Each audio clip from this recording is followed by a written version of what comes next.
स्वागत है आप सभी का खाद्य एवं फल संरक्षण की इस ऑनलाइन क्लास में, जिसे मैं आप तक पहुंचा पा रहा हूं अपने YouTube channel food and fruit preservation online class के माध्यम से।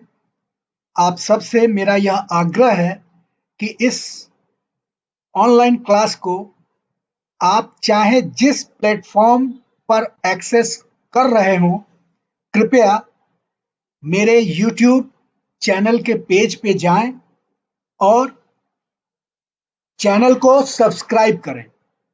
साथ ही साथ बेल आइकन को प्रेस करना न भूलें, क्योंकि ऐसा करने से जैसे ही कोई नई क्लास का वीडियो चैनल पे अपलोड होगा, उसकी सूचना यथाशीघ्र और निर्बाध रूप से आप तक पहुंच पाएगी। तो चलिए शुरू करते हैं आज की क्लास। एक बार पिछली क्लास को भी समराइज करते हैं। पिछली क्लास में हमने क्या पढ़ा था, बताइए, याद करने का प्रयास करिए। क्या पढ़ा था हमने? पिछली क्लास में हमने प्रथम प्रश्न पत्र परिरक्षण सिद्धांत एवं विधियां के अंतर्गत द्वितीय अध्याय खाद्य संयोजी अर्थात आहार योगशील के अन्य संयोजियों को जानने का प्रयास किया था, जैसे कि पायसीकारक पदार्थ, कलरिंग एजेंट, स्टेबलाइजिंग एवं थिकनिंग एजेंट, पोषक प्रतिपूरक पदार्थ इत्यादि इत्यादि इत्यादि।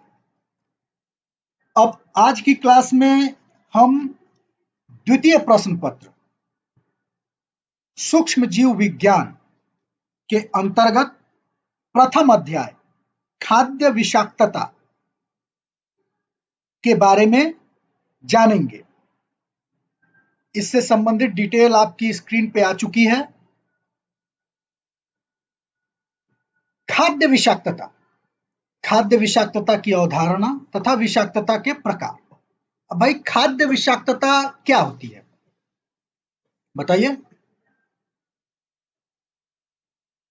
चलिए मैं बताता हूं। दूषित खाद्य पदार्थों को खाने से उत्पन्न तीव्र जठरांत्र शोथ यानी कि गैस्ट्रोएंटेराइटिस की स्थिति को खाद्य विषाक्तता कहते हैं। अब ये जठरांत्र शोथ क्या है?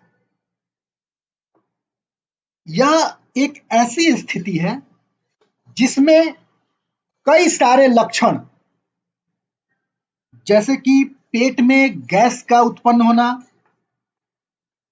दस्त होना, उल्टी होना, पेट में दर्द होना, ऐंठन होना इत्यादि, कभी कभी बुखार भी होना इत्यादि सामूहिक स्थिति को, सामूहिक समस्याओं को जठरांत्र शोथ कहते हैं।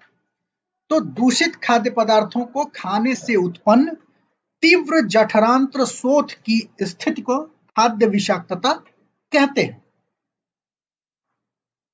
यह विषाक्तता बासी उपयोग किए हुए पदार्थों के अवशेषों, मतलब कि अक्सर होता है कि जो खाना बच जाता है, जो खाद्य पदार्थ बच जाते हैं, उनको हम बचा के रख देते हैं। घरों में, ज्यादातर घरों में ये चलन है। महिलाएं जो हैं वो उसको बचा के रख देती हैं और फिर उसको उपयोग में लाते हैं। अब जहां प्रशीतन की व्यवस्था, मतलब रेफ्रिजरेटर है, वहां तो चलिए भाई ठीक है, पर जहां पर रेफ्रिजरेटर नहीं है, जिन घरों में, वो तो बहुत ही खतरनाक स्थिति है ये। तो उपयोग किए हुए पदार्थों के अवशेषों, सड़े हुए खाद्य पदार्थ, खराब खाद्य पदार्थ, जहरीले और सूक्ष्म जीवाणुओं द्वारा दूषित खाद्य पदार्थों को खाने से उत्पन्न होती है। यह विषाक्तता 4 प्रकार की होती है। पहली, प्राकृतिक जीव विष विषाक्तता। दूसरी, सूक्ष्म जीवों द्वारा उत्पन्न जीव विष विषाक्तता। तीसरी, धात्विक और रासायनिक विष विषाक्तता। और चौथी, कीटनाशक दवाओं के अवशेष से उत्पन्न हुई विषाक्तता। तो हम पहली विषाक्तता को थोड़ा विस्तार से जानने का प्रयास करते हैं। पहली विषाक्तता है प्राकृतिक विषाक्तता। ये क्या है भाई? तो कुछ पौधों और जीवों में जहरीले पदार्थ प्राकृतिक रूप से पाए जाते हैं, मतलब कि प्रकृति प्रदत्त हैं उनके अंदर ये जहरीले पदार्थ। साथ ही साथ कुछ दालें हैं और फलीदार फसलों में भी प्राकृतिक रूप से हानिकारक तत्व पाए जाते हैं, जैसे ट्रिप्सिन निरोधक। यह प्रोटीन प्रकृति का एक तत्व है और जो कि अमीनो एसिड के स्वतंत्र होने को रोकता है और इससे शरीर की सामान्य वृद्धि प्रभावित होती है। हीमैग्लूटिनिन, इसकी प्रकृति भी प्रोटीन प्रकृति होती है और यह शरीर के पाचन संस्थान में पोषक तत्वों के अवशोषण का कार्य रोकने का काम करता है। लेथराइरिज्म एक दाल होती है जिसे खेसारी कहते हैं। तो उस खेसारी दाल में यह हानिकारक तत्व पाया जाता है जिसका प्रभाव यह होता है कि शरीर में पैर में का जो निचला भाग है वो टेढ़ा हो जाता है। फैविज्म, यह हीमोलाइटिक एनीमिया उत्पन्न करता है। इसके अलावा कुछ पौधे भी जहरीले होते हैं, जैसे जैट्रोफा, कनेर, धतूरा, यूरोफोबिया, ग्लोरियोसा इत्यादि। दूसरा जो विषाक्तता है वो है सूक्ष्म जीव विषाक्तता। तो सूक्ष्म जीव विषाक्तता के कई भाग हैं, जिसमें जो प्रमुख है उसको भी पढ़ेंगे और उनके शेष भागों को भी जानेंगे। तो सूक्ष्म जीव विषाक्तता क्या होती है? ऐसी विषाक्तता जो सूक्ष्म जीवों जैसे कि जीवाणु, फफूंद, खमीर या विषाणुओं द्वारा उत्पन्न की जाती है, उसे सूक्ष्म जीव विषाक्तता कहते हैं। यह सूक्ष्म जीव या तो स्वयं पेट के अंदर जाकर विषाक्तता उत्पन्न करते हैं या इनके द्वारा उत्पन्न जीव विष खाद्य पदार्थों में मिश्रित हो जाता है, जिससे कि विषाक्तता उत्पन्न होती है। अब सूक्ष्म जीव विषाक्तता में हम पहला जीवाणु विषाक्तता के बारे में जानेंगे इस क्लास में, क्योंकि जीवाणु विषाक्तता भी कई प्रकार की होती है, जिसमें पहली है बाटुलिनम खाद्य विषाक्तता। इसमें यह विषाक्तता के लिए जो जिम्मेदार जीवाणु है उसका नाम है क्लॉस्ट्रीडियम बाटुलिनम। इस जीवाणु के द्वारा उत्पन्न जीव विष के खाद्य पदार्थों के साथ मिल जाने से यह बाटुलिनम खाद्य विषाक्तता उत्पन्न होती है और इस विषाक्तता वाले खाद्य पदार्थों को ग्रहण करने से 12 से 36 घंटों के भीतर इस विषाक्तता के लक्षण उक्त शरीर में दिखाई देने लगते हैं, जो कि 6 घंटे से लेकर 8 दिनों तक विद्यमान रह सकते हैं। मतलब कि इस विषाक्तता से प्रभावित व्यक्ति 6 घंटे से लेकर 8 दिनों तक संक्रमित रह सकता है। और यह जीवाणु जो है वो शरीर के परानुकंपी स्नायु तंत्र मतलब नर्वस सिस्टम पर असर करता है, किंतु जठरांत्र शोथ के लक्षण कम दिखाई देते हैं। मतलब जठरांत्र शोथ के लक्षण कम दिखाई देते हैं, किंतु नर्वस सिस्टम ब्रेकडाउन होता है। लक्षण क्या क्या है इसके? तो लक्षण है द्विदृष्टता, मतलब कि दो दो लोग दिखाई देने लगेंगे, दो चीजें एक साथ दिखाई देने लगेंगी। दृष्टि सटीक नहीं रह जाएगी, दुरुच्चारण मतलब उच्चारण सटीक नहीं रह जाएगा, दृष्टि में धुंधलापन हो जाएगा, मांसपेशियों में कमजोरी आएगी, चतुरंग घात, किंतु व्यक्ति जो है वो होश में रहता है और सामान्यतया बुखार नहीं रहता है। पर 4 से 8 दिनों में मृत्यु संभावित है, मृत्यु भी हो सकती है। अतः यह विषाक्तता बहुत ही खतरनाक है।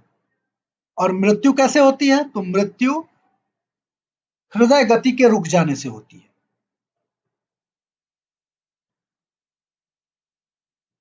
रोकथाम कैसे बच सकते हैं? तो सामान्य स्वच्छता के नियमों का पालन करना चाहिए। डिब्बा बंद खाद्य पदार्थों का यदि आप उपयोग कर रहे हैं तो उन्हें 100 डिग्री सेंटीग्रेड पे कम से कम 5 से 10 मिनट तक उबाल कर उपयोग किया जाना चाहिए। खराब डिब्बा बंद खाद्य पदार्थों को चखना नहीं चाहिए। एक बड़ी बुरी आदत है हम सभी में है। हम करते क्या है कि खाद्य पदार्थ खराब है या खराब नहीं है इसको चख कर पता करते हैं। ऐसा नहीं होना चाहिए, क्योंकि चखना खतरनाक है। अगर खाद्य पदार्थ बाटुलिनम विषाक्तता से प्रभावित है और उस खाद्य पदार्थ को हम चख रहे हैं तो हम इस विषाक्तता के चपेट में आ सकते हैं। ग्वानिडीन हाइड्रोक्लोराइड यह एक मॉलिक्यूल है जिसे 15 से 40 मिलीग्राम प्रभावित व्यक्ति के प्रति किलो शरीर के भार के अनुसार, मतलब कि यदि शरीर का भार 1 किलोग्राम है तो 15 से 40 मिलीग्राम पीड़ित व्यक्ति को खाने हेतु देना चाहिए। ऐसा करने से लाभ मिलता है इस विषाक्तता में। अगली जो जीवाणु विषाक्तता है वो है क्लॉस्ट्रीडियम पेरिफिन्जेंस। इस प्रकार की विषाक्तता को उत्पन्न करने वाले जीवाणु मनुष्य एवं जानवरों के मलमूत्र, भूमि, हवा तथा जल में पाए जाते हैं। यह जीवाणु मांस तथा मांस से बने खाद्य पदार्थों में, जो कि पकाने के बाद काफी देर तक उपयोग नहीं किए गए हैं और ठंडे हो जाने के उपरांत पुनः गर्म करके जिनका उपयोग किया जाता है, उन मांस से बने खाद्य पदार्थों में ये सक्रिय हो जाते हैं और विषाक्तता उत्पन्न करते हैं। यह जीवाणु पकाने की स्थिति में भी जीवित रहते हैं। यह 30 से 50 डिग्री सेंटीग्रेड पर सक्रिय होकर जीव विष उत्पन्न करते हैं। इनसे संक्रमित खाद्य पदार्थों को खाने से 6 से 24 घंटे के पश्चात यह अपना असर दिखाते हैं। ज्यादातर मांसाहार करने वाले लोग ग्रामीण क्षेत्रों में या शहरी क्षेत्रों में भी देखा जाता है कि बासी मांस खाना पसंद करते हैं। ये बहुत ही खतरनाक स्थिति है, ऐसा नहीं करना चाहिए। सबसे बढ़िया तो ये है, चाहे आप मांसाहार कर रहे हो या शाकाहार कर रहे हो, दोनों ही स्थितियों में आपको तत्काल पकाए गए भोजन को ही उपयोग में लाना चाहिए। बासी भोजन नहीं करना चाहिए, अवॉइड करना चाहिए। लक्षण क्या क्या है भाई? तो पेट में दर्द होता है, दस्त आते हैं, मिचली आती है और उल्टी होती है। इसमें मृत्यु की संभावना नहीं रहती है और संक्रमित व्यक्ति शीघ्र स्वस्थ हो जाता है, किंतु इस विषाक्तता के लक्षण 8 से 12 घंटों तक बने रहते हैं। अगला, स्टेफाइलोकाकी विषाक्तता। ये क्या है भाई? तो यह विषाक्तता स्टेफाइलोकोकस ओरियस नामक जीवाणु द्वारा उत्पन्न जीव विष से उत्पन्न होती है। यह जीवाणु हवा में और कमरे की धूल में रहते हैं। साथ ही साथ ऐसी गायें जो मस्टाइटिस से पीड़ित होती हैं, मस्टाइटिस एक रोग है, इस रोग से पीड़ित गायें और संक्रमित गायों का दूध और दूध से बने खाद्य पदार्थ में इन जीवाणुओं के संक्रमण का भय बना रहता है। अतः सलाद, कस्टर्ड, दूध और दूध से बने पदार्थ, क्रीम से भरे बेकरी के पदार्थ तथा संसाधित मांस पदार्थों में यह जीवाणु जीव विष उत्पन्न करते हैं, जो कि विषाक्तता का कारण है। और एक खास बात यह है कि यह जो जीव विष है ये ताप प्रतिरोधी होता है। लेकिन जीव विष ताप प्रतिरोधी होता है पर जीवाणु ताप प्रतिरोधी नहीं होते हैं। और यह जो जीव विष है ना, यह आंतों में असर करता है। इनसे दूषित खाद्य पदार्थ को ग्रहण करने के 1 से 6 घंटों के भीतर इस विषाक्तता के लक्षण दृष्टिगोचर होते हैं। जो क्या है? जो है कि मिचली आती है, उल्टी होती है, दस्त आते हैं, पेट में ऐंठन होती है, खिंचाव महसूस होता है इत्यादि।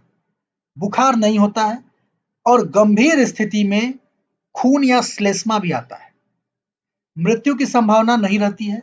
3 दिन पश्चात प्रभावित व्यक्ति ठीक हो जाता है। चौथी विषाक्तता, साल्मनेला संक्रमण।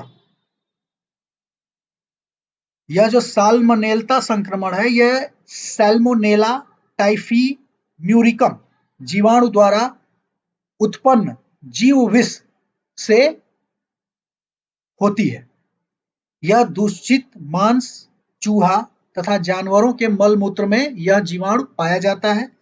संसाधित मांस तथा मांस से बने पदार्थ, दूध तथा दूध के पदार्थ और कस्टर्ड आदि खाद्य पदार्थ इस जीवाणु से संक्रमित होते हैं। यह खाद्य पदार्थों के माध्यम से शरीर के अंदर जाकर आंतों में वृद्धि करता है और विषाक्तता उत्पन्न करता है। इसका प्रभाव 12 से 24 घंटे के अंदर दिखाई देता है, जिसमें पेट में दर्द होता है, दस्त आते हैं, ठंड लगती है, बुखार आता है और बार-बार उल्टी आती है। इसके साथ-साथ अवसन्नता के लक्षण मतलब कि सुस्ती आती है, दिखाई देने लगते हैं। मृत्यु की संभावना 1% होती है, मतलब कि 100 लोग यदि इससे प्रभावित हो रहे हैं तो उसमें 1 व्यक्ति की मृत्यु हो जाती है। अगला है बैसिलस सेरियस विषाक्तता। ये क्या है भाई? तो यह विषाक्तता को उत्पन्न करने वाले जीवाणु का जो नाम है वो है बैसिलस सेरियस। और यह जीवाणु भूमि में व्यापकता से पाया जाता है। कच्चे, सूखे और संसाधित पदार्थों में भी यह पाया जाता है। अनाज द्वारा तैयार किए जाने वाले पदार्थ जैसे पका हुआ चावल इत्यादि खाद्य पदार्थों के माध्यम से यह पेट के अंदर जाकर अपना प्रभाव दिखाता है, यानी कि जीव विष उत्पन्न करता है। इसके वमनकारी स्वरूप का प्रभाव 1 से 6 घंटे में और दस्तकारी रूप का प्रभाव 12 से 24 घंटों में दिखलाई पड़ता है। मतलब इसके 2 रूप हैं, या तो आपको उल्टी आएगी और नहीं तो दस्त आएंगे। अगर उल्टी वाला स्वरूप है, उल्टी आ रही है, तो वो 1 से 6 घंटे में इसके लक्षण दिखेंगे। अगर दस्त आ रहा है, दस्त वाले रूप से आप प्रभावित हैं, तो वो 12 से 24 घंटों में दिखाई देंगे। इसके बीजाणु जो हैं, मतलब इसके स्पोर्स जो हैं, वो खाद्य पदार्थों को उबालने पर भी नष्ट नहीं होते। पेट में दर्द के साथ अधिक मात्रा में पतले दस्त आते हैं, मिचली आती है और उल्टी भी आती है, लेकिन मृत्यु की संभावना नहीं रहती है।